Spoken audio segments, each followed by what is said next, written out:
کم کم کنتر همه چی رو میگیره. اسم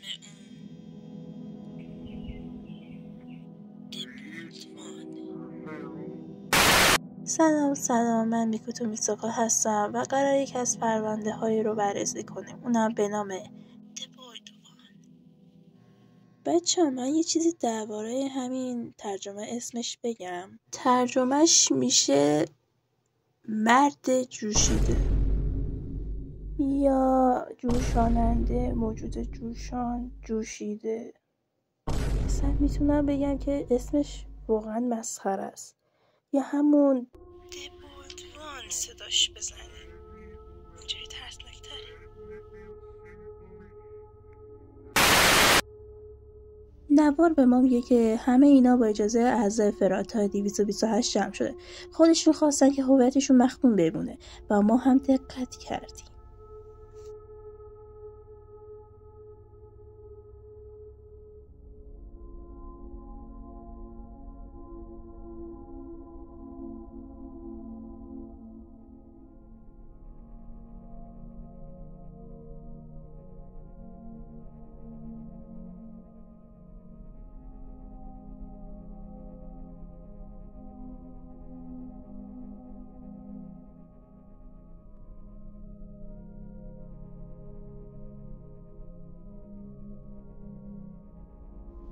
وایسید، یه چیزی اینجا نوشته، بیای ترجمهش کنیم.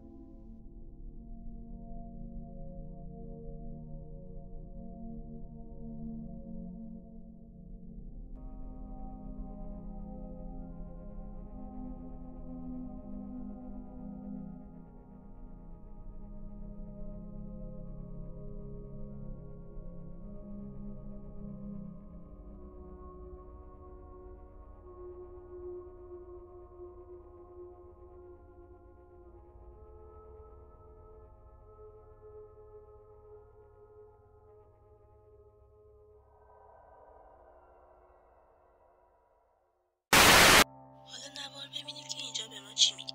در اواخر دهه 1990 یک مستند تلویزیونی محلی در پنسیلوانیا درباره گیاهان و حیوانات جنگل برای کودکان پخش شد. صدا راوی برنامه درباره شگفتی‌ها و خطرات و راه‌های محافظت از طبیعت صحبت می‌کرد. متأسفانه در اوایل سال 2001 این برنامه به دلیل فوت مجری از پخش خارج شد. ولی اتفاق عجیبی افتاد. در 13 آگوست 2003 قسمت 13 این برنامه یهویی پخش شد. Good morning, bushwhackers. Today we're venturing into the heart of the forest. اینجا داره درباره همون درخت بهشتی یا درخت بلوط صحبت میکنه که زیاد اینجا مهم نیست، پس میذاریمش کنار، بریم ببینیم که ادامهش چی میگه. در یکی از پخش‌های بین برنامه ناگهان تصویری عجیبی پخش شد. چهره قرمز سرخ شده ظاهر شد و صدای گرم اما ترسناک با بیننده‌ها صحبت میکرد. به این موجود میگن پدیده 228. میگفتن توی پدیده 228 یه سری تختای بیمارستان معلوم میشد و محو میشدن و حتی صورت پدیده 228 رو میپوشوند و میگفتن که اونایی که انگلیسی بلد نبودن حتی تونستن بفهمن که پدیده 228 چی میگه.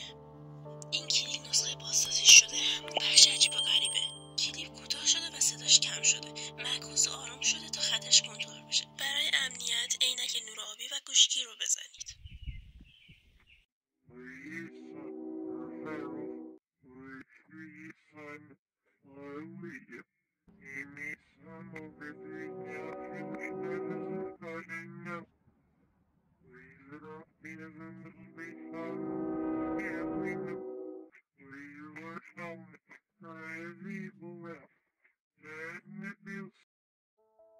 ما که به این پخش میگیم پخش 813. حالا این که پخش شد 530 نفر از منطقه پنسیلوانیای جنوبی مشته شد و خیلی همینجوری هم ریخته شد و حتی این باعث شد که خیلی ها پارانوید بگیرن یا حتی یه مریضی های خیلی عجیبی هم بگیرن و خیلی ها میگفتن که نمیتونن پخش همین 228 یعنی صورتش رو فراموش کنن و حتی صداشو. یه نفر میگفت که توی یکی از ستونهای فراتش داره تغذیه میکنه یا و حتی توی ذهنش موسیقی پخش میشد و حتی برای فردا یه اتفاق خیلی عجیبی افتاد.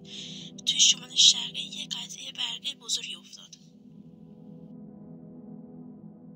14 آگوست 2003.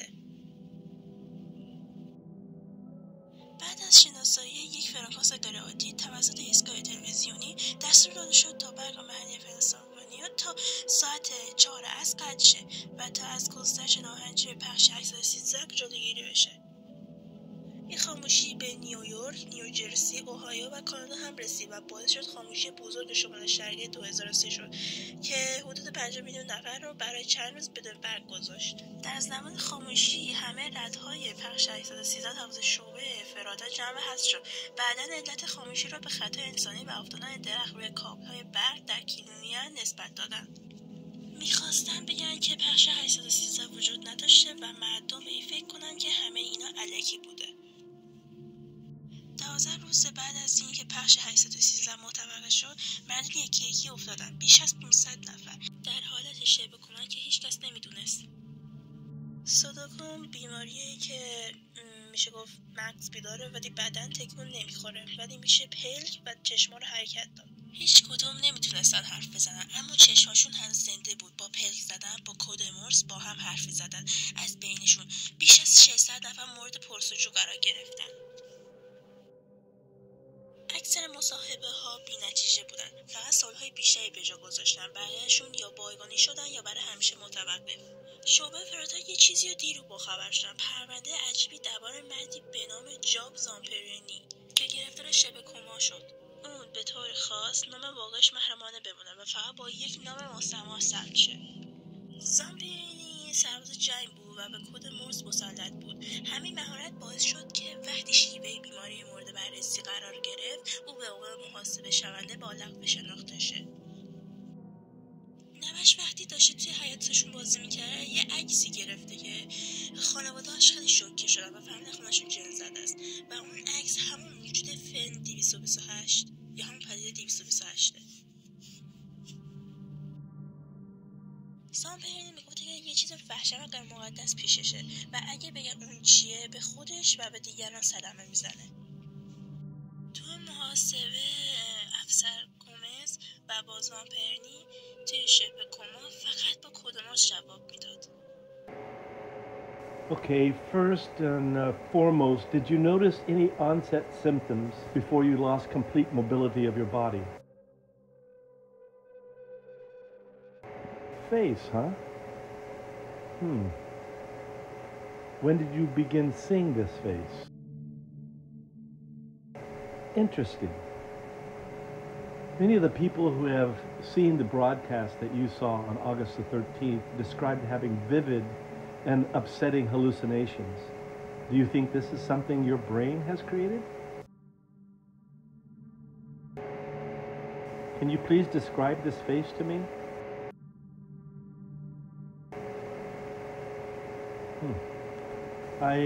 I still don't see it. Have you been having any hallucinations aside from the face? I'm sorry to hear that. Are these screams constant? Thank you. You shedding light on this is helping more than you know.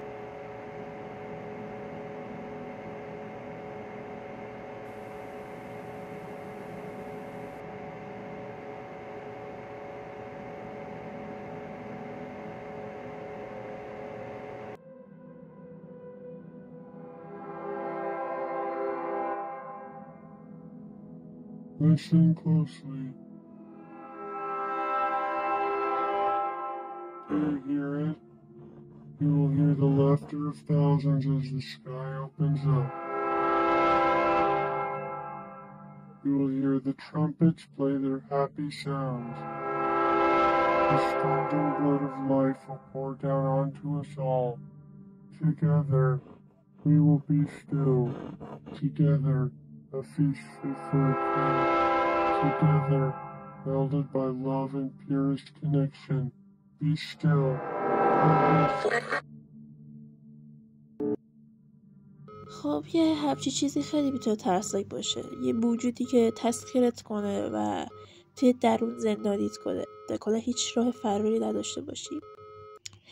خب راستش منم والا چرا بگم شاید شما هم اسم دبویوان رو دیده باشید و بترسید و شبا نخوابید. چه من وقتی دبویوان رو دیدم یه جورایی کلا نتونستم شبا بخوابم و کلا خیلی ترسیده بودم و آره دیگه. و اینم از ویدیو ما بود و سازنده این همین دبویوان میشه گفت توسط دکتر ناورز درست شده، فقط درست میگم اسمشو. و بعد و زیر کپشن حتما کانالشو میذارم و نگاه کنید، اونجا توضیحات بیشتری نوشته شده و شاید نسخه ایرانیش هم واسهتون بذارم چون نسخه ایرانیش هم ساختن. و بعد دیگه و مرسی که تا اینجای ویدیو دیدید، حتما لایک سابسکرایب یادتون نره و ویدیوهای دیگه هم گذاشتم و برید اونا هم ببینید و اگه میشه واسم کامنت کنید که درباره چه پرونده ها و آنالوگ هایی صحبت کنیم و بگی که چه گیم های ترسناکی هم انجام بدم و خدا نگهدار.